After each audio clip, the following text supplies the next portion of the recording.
আধা ঘন্টা ঘুম আমরা যাতে হাঁটামুটা করতেছি। ও বলতেছে না আমি যাইতে পারবো, সমস্যা না। তো এরা বলতেছি তাহলে যাইতে পারলে তুমি চাটা খাইলে। ও বলতেছে আমি কফি খাবো, সিগারেট লইছে, কফি খাইছে। এই খাওয়ার পরে বাইরে হওয়ার পরে মোটল দিয়ে এদিকে একটা রোডে দিয়ে ঢুকছে। আমরা চান্নজ পূর্ব বাজারের আগে যে চেয়ারম্যানের দরজা ওই জায়গাতে বাস সিধা আসি খালি রোডে এদিকে নামাই দিচ্ছে কিছু। আমরা এরপর আর কিছু গাড়ির নিচে পড়ার সাথে সাথে গাড়ির নিচে যাইতেছে না, নৌকার মতো বাসতেছে। আমি তার বলতেছি তুমি লক খুলে দাও, আমি তাহলে দরজা খুলে দিলে সবাই বাইরে যেতে পারবে একসাথে। এ কি করছে, লক খুলে না গ্যালাস নামাই দিয়ে সে এখান দিয়ে বাইরে গেছে আর আমরা সবাই ভিতরে। তারপর ছোট একটা জানলা ছিল, আমি বাইরেছি। আমি এখন সবাই বাইর করতে যাই, আমার ওয়াইফের টান দিছে, আমার ওয়াইফে বাচ্চারতে আসতেছে না।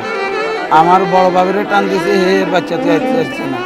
আমার মাকে টান দিছি, আমার মা নানুকে ছাড়া আসতেছে না। কেউ এরে টানতেছে, এরে টানতেছে। আর মেজো ভাই বাইরে, মেজো ভাইয়ের ওয়াইফ ছিল, ও বাইরে আছে আর ওর মেয়ের ভিতরে রয়েছে। আমার পরিবারে আমার নানু মোট সাতজন। আমার নানু, আমার ওয়াইফ, আমার মেয়ে, আমার মা, আমার বড় ভাবি, আমার বড় ভাইয়ের মেয়ে, মেজো ভাইয়ের মেয়ে। সে বারবার রাস্তার মধ্যে একবার এদিকে যায় ঘুমের কারণে। আমরা তারা বারবার বলতেছি তুমি 1 ঘন্টা ঘুম যাও, রেস্ট করো। সে আমাদের কথা শুনতেছে না, সে সিধা যাইতেছে ড্রাইভারে। তারপরে সে আসি কুমিল্লা, আমরা মহিফাল হয়ে ঢুকছি। মহিফালের পাশে একটা ডাম ট্রাকের সাথে একটুর জন্য ওই ডাম ট্রাকের নিচে চলে যায়নি, বাস এক সাইড নিয়ে আছে সাথে আরেকটার সাথে।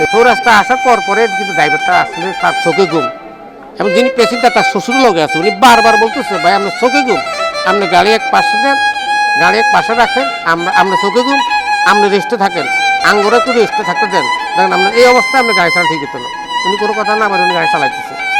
যখনই চন্দ্রগঞ্জ বাজার পূর্ব পাশে চেয়ারম্যানের পোলের গোড়া আসছে, তখন কিন্তু সেই রাস্তার সেই দক্ষিণ পাশে উত্তর পাশে চলে আসছে, তার মানে সে ডাইনে চলে আসছে বাম থেকে। তখন গাড়িটা নিয়ন্ত্রণ করতে পারে না, খালের পাশাপাশি ব্রেক করছে, ব্রেকের লোক টক্কর দিকে রাস্তার মধ্যে নিচে পড়ে ভাসমান অবস্থায় ছিল। তখন গাড়িটা সেই দুয়ার খুঁজছে বেরোনোর জন্য ড্রাইভার এই মুহূর্তে গাড়ির ভিতরে কিন্তু পানি ঢুকে গেছে, গাড়ির নিচে ডুবে যায়। এই ডুবার কারণে সেটা এখানে নিঃশ্বাস বন্ধ হয়ে মারা গেছে। সব মশার বিরুদ্ধে সুরক্ষা দিতে এলো বসুন্ধরা এক্সট্রিম অ্যারোসল, মশার বিরুদ্ধে এক্সট্রিম সুরক্ষা। বেগমগঞ্জ থানাধীন, নোয়াখালী জেলার বেগমগঞ্জ থানাধীন চন্দ্রগঞ্জ পূর্ব বাজার জগদীশপুর নামক স্থানে হাইস গাড়ি, যেটাতে ওনার পরিবারের সকল সদস্য ছিলেন, 12 জন সদস্য ছিলেন, গাড়িটি নিয়ন্ত্রণ হারিয়ে পার্শ্ববর্তী খালে পড়ে যায়। প্রাথমিকভাবে ধারণা করা হচ্ছে যে ড্রাইভারের চোখে ঘুম ছিল, এই কারণে গাড়ি নিয়ন্ত্রণ হারিয়ে খালের ভিতরে পড়ে যায়। পুরুষ সদস্য যারা ছিল তারা জানলা দিয়ে, অর্থাৎ হাইস গাড়ির জানলা দিয়ে কোনো রকমে বেঁচে ফিরতে পেরেছে। মহিলা এবং শিশুরা বেরোতে পারেনি।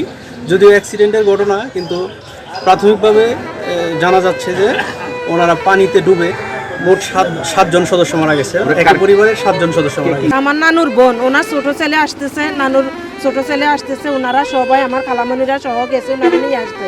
এখন আসার পথে ওনারা এই জায়গায় অ্যাক্সিডেন্ট হয়েছে।